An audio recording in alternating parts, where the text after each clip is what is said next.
We're now going to talk about how to prepare the valve to insert it in the cylinder. So take the new valve and remove the protective cover off the bottom, and then get the dip tube and thread the dip tube into the bottom as far as it will go. Next we'll need a hex key. The size is 5/32 of an inch. Insert the hex key and snug or tighten the dip tube. Next we'll need to lubricate the O-ring.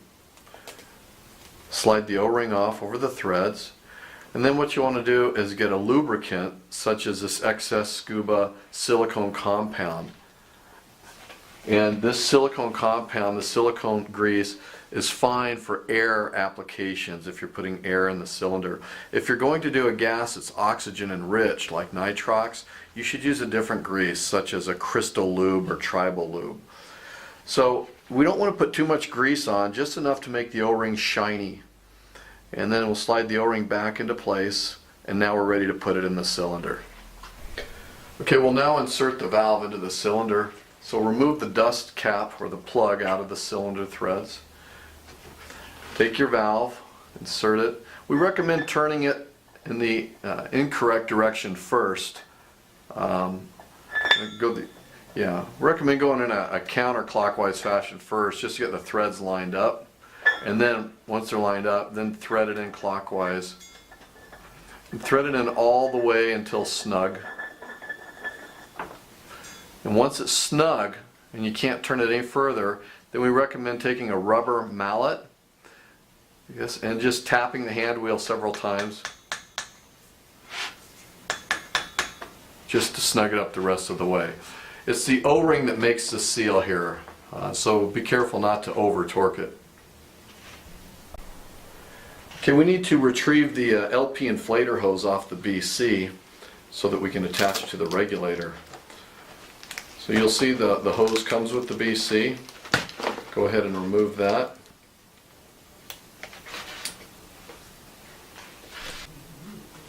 Okay, we now want to show how to assemble the regulator. I want to point out some important features of the regulator. On the first stage, you'll notice the port plugs. The smaller plugs that you see here are for the medium pressure accessories, such as the octopus or the BC inflator hose. Around the back, you'll see a larger plug.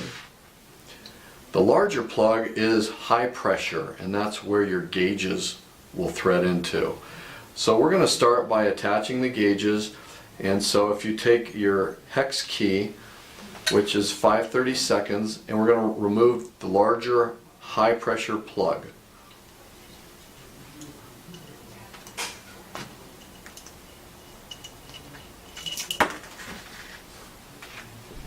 Okay, we're now going to thread the high pressure hose from the gauges into the regulator. You'll notice there's a red dust cap on the end of the hose. Go ahead and pull that off. And then what you're going to see is an O-ring on the end of the hose. The O-ring is very important. You want to make sure that it's clean and that it's not damaged in any way, because it's the O-ring that's going to make the seal. So let's go ahead and thread that into the high pressure port of the first stage.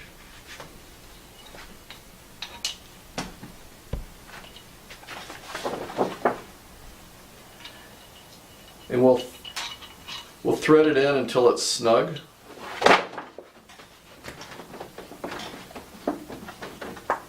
And then we'll take a 5/8 inch open end wrench and we'll tighten it up just until tightly snug. It's the O-ring that makes the seal here. Be careful not to over torque it. It does not have to be that tight because it is the O-ring that makes the seal. Now we're going to start adding the medium pressure accessories.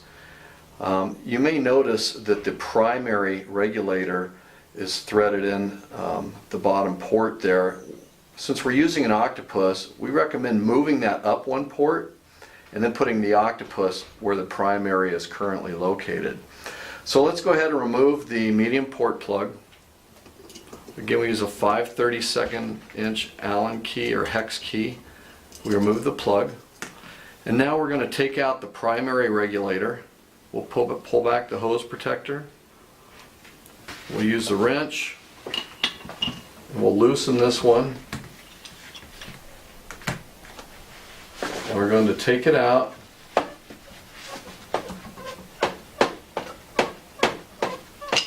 And we're going to move it up to the next hole.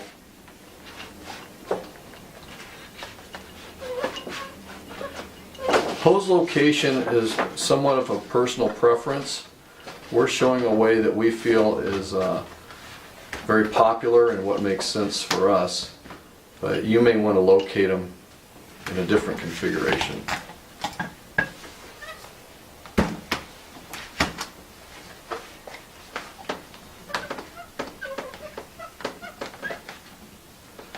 Okay, now we'll snug that up with a wrench. And now we'll add the Airwave octopus. Again, we'll inspect the O-ring at the end of the hose and make sure that the O-ring is clean and not damaged in any way. And then we'll go ahead and thread that in where the primary used to be.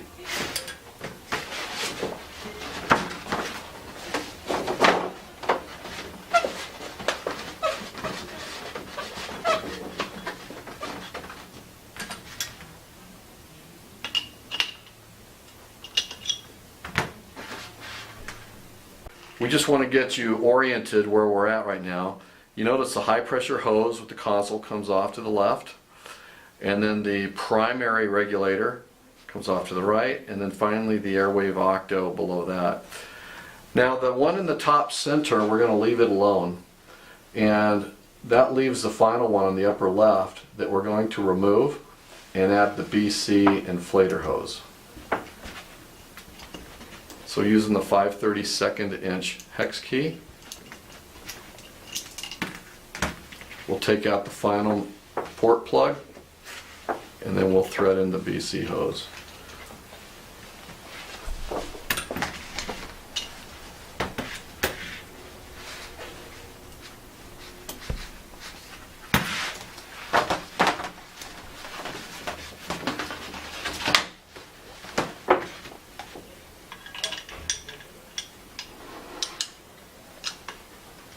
And now our regulator is assembled.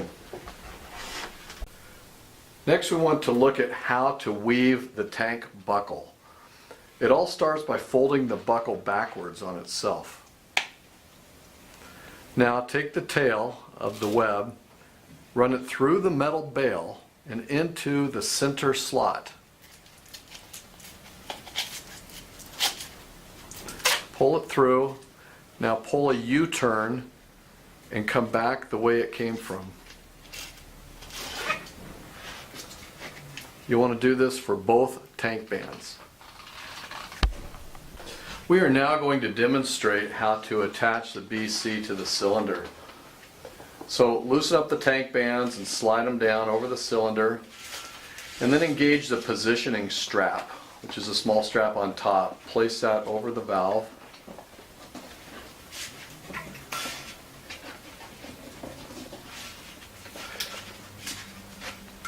And just for a preliminary adjustment, we have set it up so that the top of the BC is roughly even with the top of the cylinder.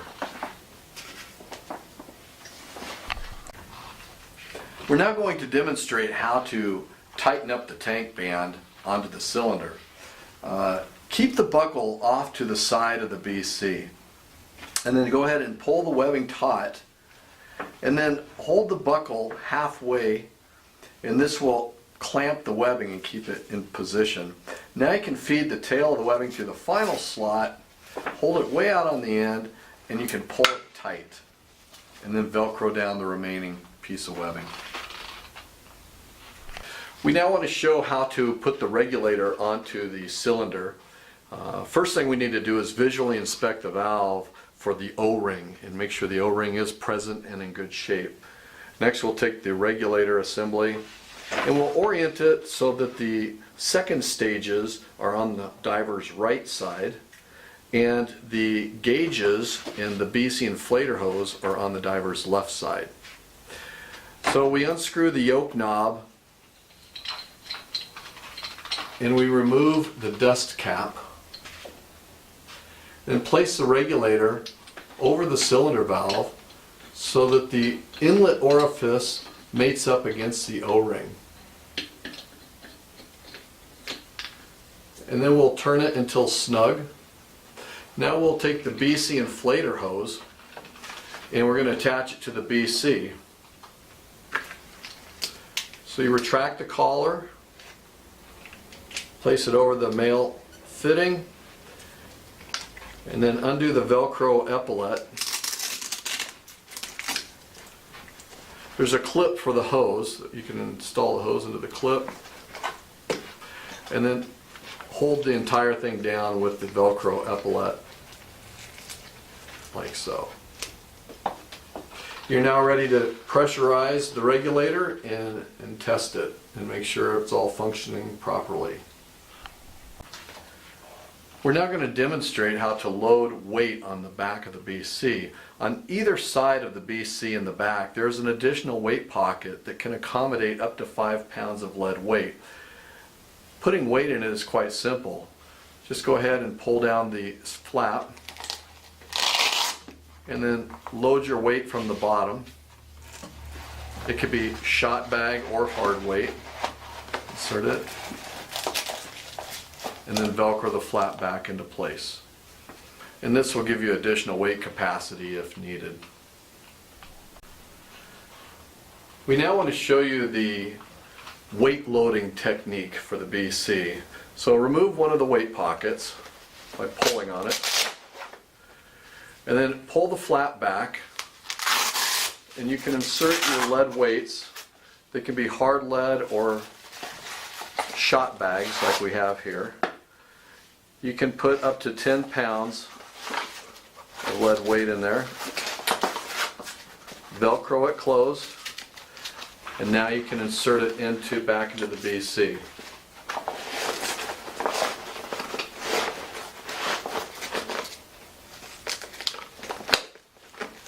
Like that. These can be released in an emergency just by pulling the handle.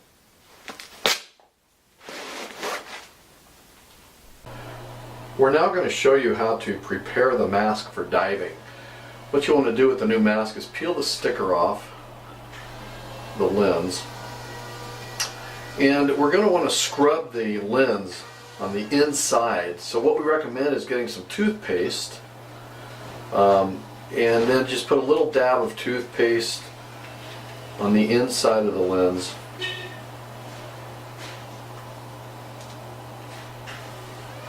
It's best to use a paste and not a gel.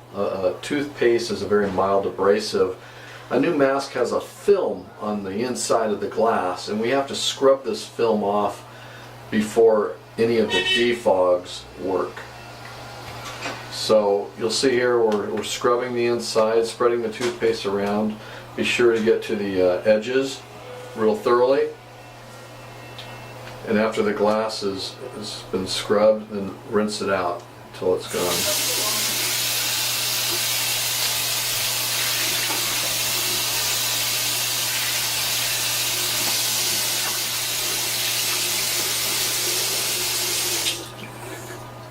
And now that the glass is clean, you can use defog or spit. We now want to demonstrate how to attach the snorkel to the mask. You'll notice on the snorkel there is a snorkel keeper, and it rotates, which is a real nice feature. It's two pieces. It can be separated by pushing the button, and then the part that attaches to the mask comes off. So you'll attach this piece to the left side, retract the tail there.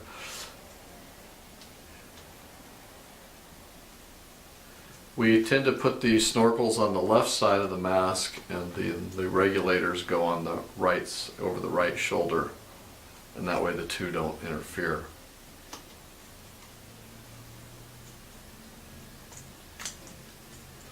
Okay, once the clip is on the mask, then you can attach the snorkel. Just push the button on the snorkel keeper and engage the snorkel, and it's ready to go. We're now going to show you how to adjust the strap on the fin to make it loose or tight. First thing you want to do is disengage the buckle by swinging it to the outside. And then once it's disengaged, now you can feed the rubber strap through the buckle until you find the appropriate size. And then once you've got it set, then lock the buckle by bringing it back over the nub, like so.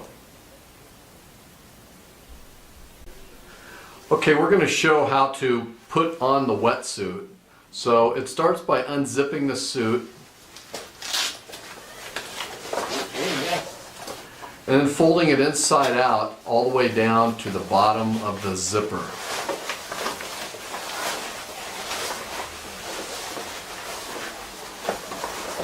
Next, you want to put your legs in and get the lower leg positioned correctly. Make sure that the knee pads are in front. The zipper goes in the back. Position the ankle, the calf, and the knee.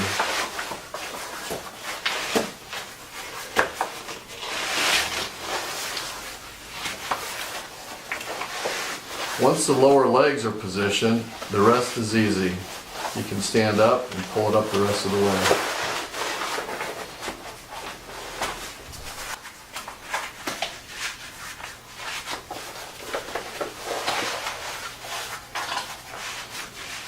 Now if you want to zip it yourself, in the back there's a little finger loop at the bottom of the zipper. You put your finger in there and then pull the leash up, like so.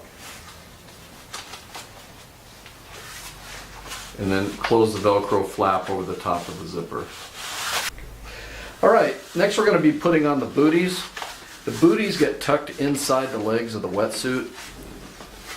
So roll back the wetsuit leg, slide the boot on, zip it, and then pull the wetsuit down over the boot.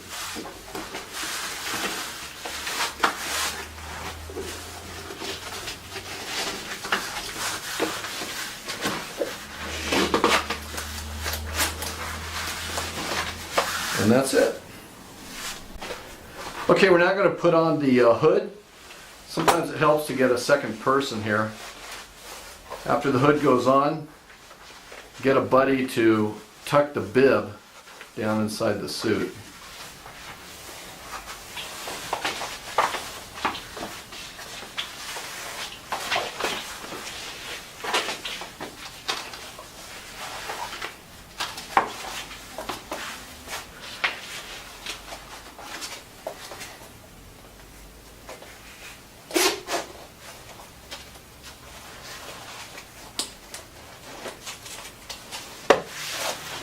Very good. So the bib's tucked in, suit zipped up, we're ready to hit the water. Okay, now we're going to put the gloves on. After getting your hand in the glove, just cinch up the hook and loop to make it lightly snug. The next part is to talk about the setup of the dive knife. The dive knife comes in a box. There's a knife and a sheath. We'll talk about that more in a moment. It also comes with straps. The straps are a pair. These straps can be used with this knife by running the straps one through each of the two slots. And then you can wear it on the diver's leg either inside or outside. Your order has a knife wrap. The knife wrap is designed so that we can attach the knife to the wrap and we can wear it on our thigh. To do so, what we'll find is that it's probably best to take the knife out of the sheath and use just the sheath itself. The sheath here is a two-part sheath. This red latch is open first to then remove the knife with our thumb or a finger. With the latch engaged, the knife cannot be accidentally disengaged. So we will go ahead and move this out, take the knife, set that down over here. Next, on the knife wrap itself, we have some Velcro adjustments here. These Velcro adjustments should be done prior to doing the attachment of the sheath. Open the Velcro up, and we can adjust on the back side to get a pretty good indication to fit our leg or right here on our thigh, and then we can slide the strap back through here and Velcro it down when we put it on our leg. Once you've done those two adjustments for your diver, the next part is to install the sheath onto the wrap. First thing you'll want to do is loosen and open up this small piece of webbing here. We can do that by opening this Velcro, and we can slide this little piece out. Next, we're going to take our sheath and we're going to point the nose down and into the slot here on the wrap and try to line up the webbing so that it is in line with the slots here on the top of the sheath. The next thing we're going to do is we're going to weave it into here on the sheath through this loop right here, back out through the sheath, and then lock it down. So we'll go ahead and demonstrate that for you now. I go in through my sheath, come through this little slot right here. Okay, we'll go back out through the sheath, as so, and then back through the little buckle right here. We want to make sure this is snug. We can get a preliminary adjustment here, and then we can always double check it once we have it on the leg of the diver. Snap down the buckle, layer Velcro down, and then we're locked in there, and we can take our knife, put it back in, we're ready to go, and for safety we'll lock our red slider switch. And that is the installation of the knife and the wrap.